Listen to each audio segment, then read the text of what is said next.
Quorum Radio, baby. Unwound the sheets on JFK's head. Tell me about that. Well, Dr. Humes took the sheets off, and then there was an underlying cover, which I think looked like a towel.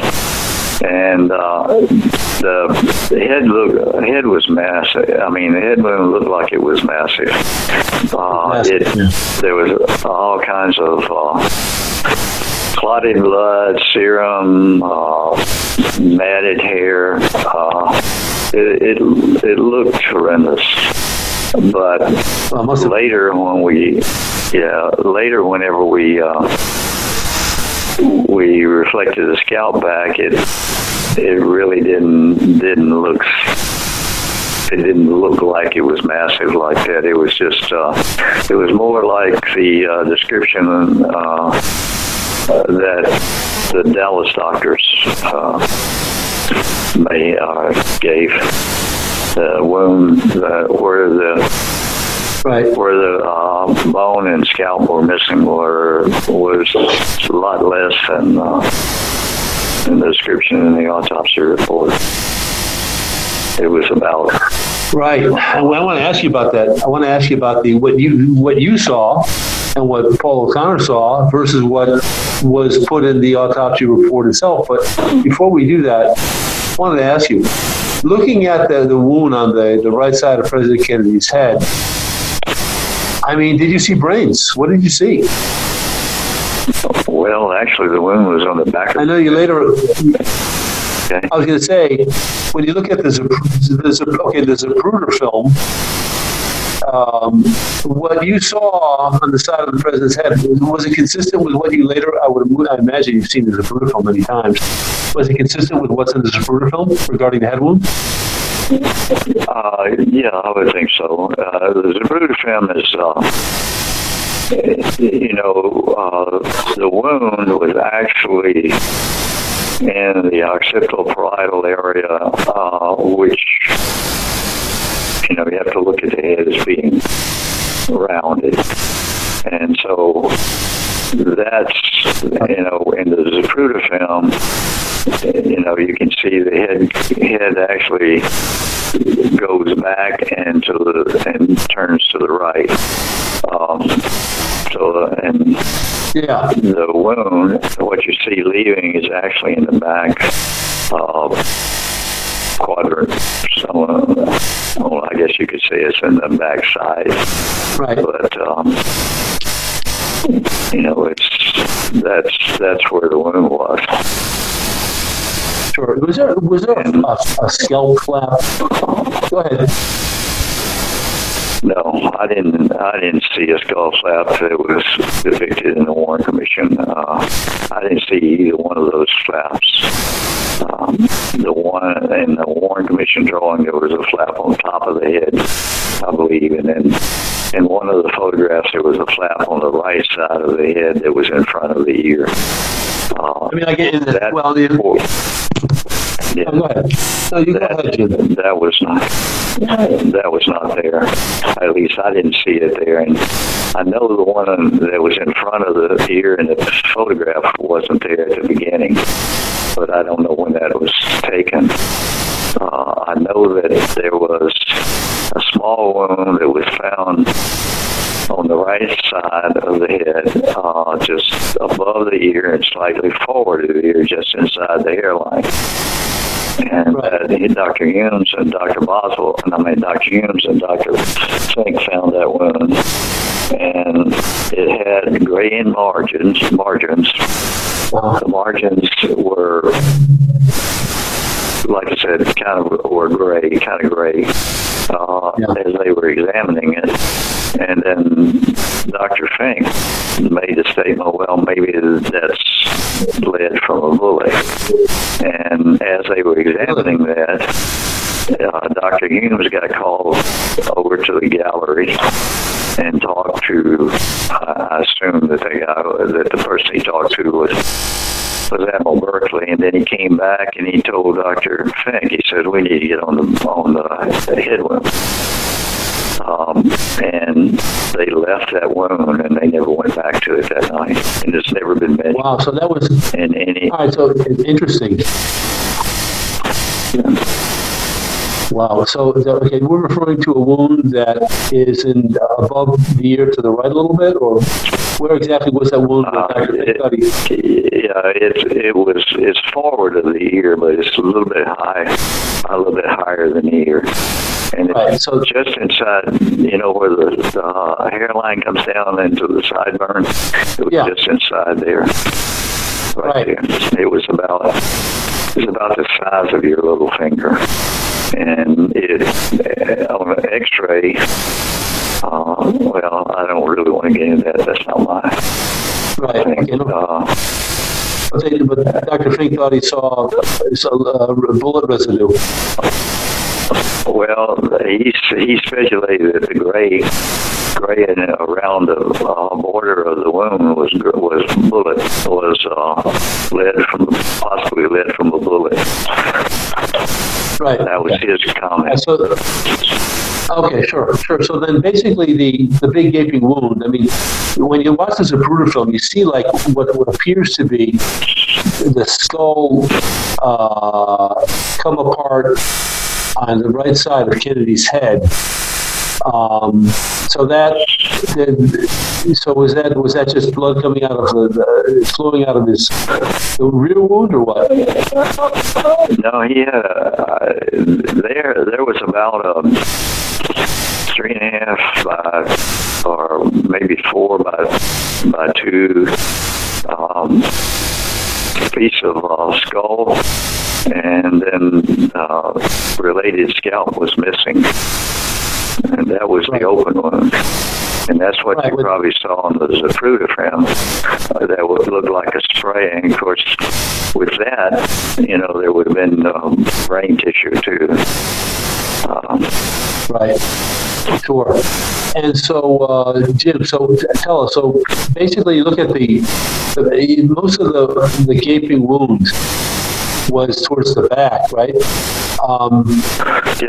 was. Is that correct? If you look at the back of the skull and look at the center line, it was a little bit right, and primarily the occipital bone and the parietal bone, and there was a little fracture type thing that went down to the temporal, but it was primarily occipital and parietal. And that would have put it, that would have located in the back of the skull. Yeah. And, you could, because the skull is rounded, you can look at the front, and you could probably, you could have seen some of the wound from the side of the skull, from the side of the head. But it really was located in the back of the skull. Was not located on the top of the skull. Right, and so then when they unwound the sheet of the head, and then like what you described as a towel, and opened up to look at the head wound, I mean, you were at the right side of President Kennedy's shoulder. I assume that you probably saw it all, right? Describe how much of his brain was missing. Well, that's the controversy. The brain that Dr. Jenkins took out of the cranium and gave to Dr. Boswell was unusual.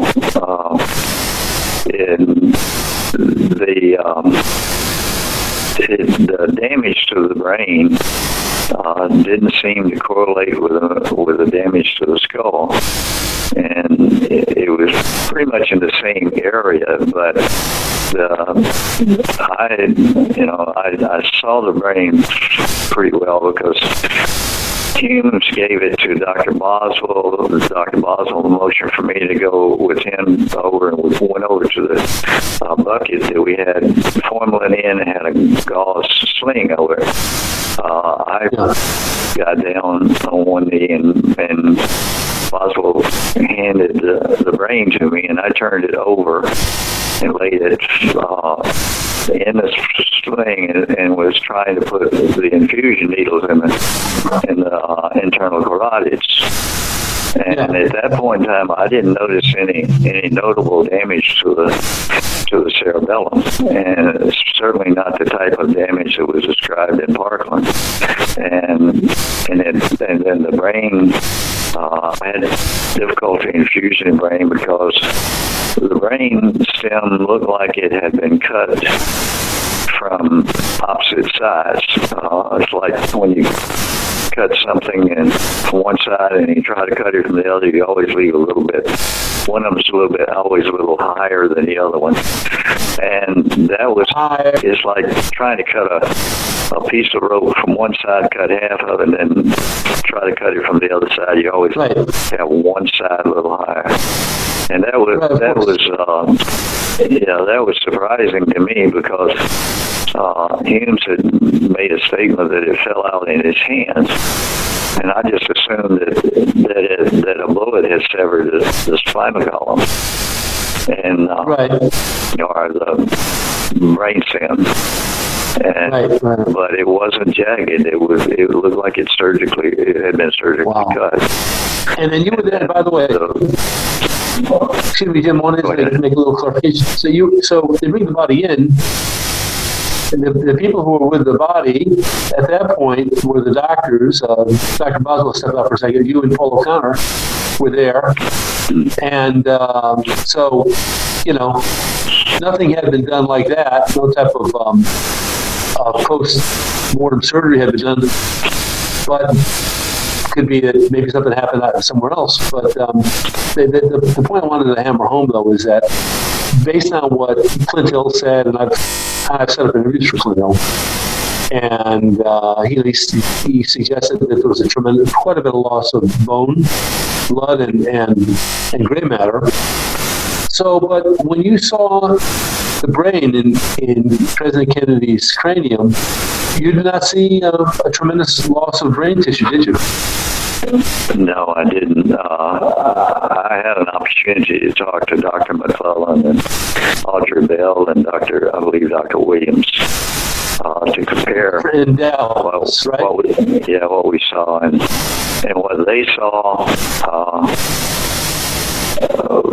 Really, as far as damage to the brain, certainly didn't correlate with damage to the brain that we had at autopsy, that we took at autopsy. And by the way, those doctors, Jim, those doctors you mentioned are the doctors, the attending emergency room physicians in Parkland Hospital, right, in Dallas, correct? Yeah, they were. Yes. They were Parkland. They were doctors at Parkland that attended him. And so then, during the emergency room trip to Parkland Hospital after Dealey Plaza. So we go then to what was on what you saw, what Paul saw, what the physician saw. And what went on to the autopsy report. Tell us about that, the autopsy report. Was it consistent with what you saw, or? No. The brain description of the autopsy report. The brain description in the autopsy report was very extensive as far as trauma to the brain, going as far as to really detail a detailed description of lacerations and depth of lacerations and damage to the internal structures and so forth that I didn't see. on the brain that I handled at autopsy. And then there was just so much difference. If the brain that we had at autopsy had had the type of trauma and destruction that was described in the official autopsy report, there would have been no reason for us to infuse it, because the destruction, described would have been no value to infuse in the brain, because all of the infused fluid would have just flowed out. Plus, the fact is that the surface area that would have been exposed would have been sufficient to just drop it in the bucket of formalin. It would have served the same purpose. Right. So then, getting back to that, when you saw the brain, it didn't look like it was. Did it look like it had suffered a gunshot wound? Well, there was part of the tissue that was missing in the right cerebellum, cerebellum, and the back area of the brain, but it wasn't the massive amount of tissue that was described by Parkland, or that was described in the autopsy report. They described a portion of the cerebellum hanging out of the wound in Parkland. Well, the brain that we had at autopsy, the cerebellum was pretty much intact. And, I didn't really see any significant damage to it. The cerebellum has a really tough membrane there, and, to tear that membrane and so forth would require quite a force. And, the cerebellum, the structure of the cerebellum is something that even I would say first-year medical student in anatomy, or anyone in anatomy that had ever seen a human brain, they would certainly not mistake that tissue for cerebral tissue. Right. So then, basically, you saw. I mean, looking at the autopsy report, if you had to be a betting man, or let's say an estimating man, what percentage of the brain was missing, looking at the autopsy report that had been written at Bethesda? Well, they said that probably a third of the right parietal hemisphere, maybe a half. But wow, see, I'm not. Yeah. Well, see, there's another controversy, too, because the official weight in the autopsy report of the brain is 1,500 grams, okay? A normal brain, I think adult male averages something between 1,300 or 1,200 and 1,400. So it was, the weight of the brain was greater than a normal brain, and yet they described, a third of the brain missing, and that doesn't correlate too well. Yeah, and then also, I mean, not to suggest otherwise, JFK wasn't too smart or anything, but I mean, and the fact is, I mean, his cranial cavity wasn't enormous. It was, it was basically a normal-sized cranium, right? Did you say?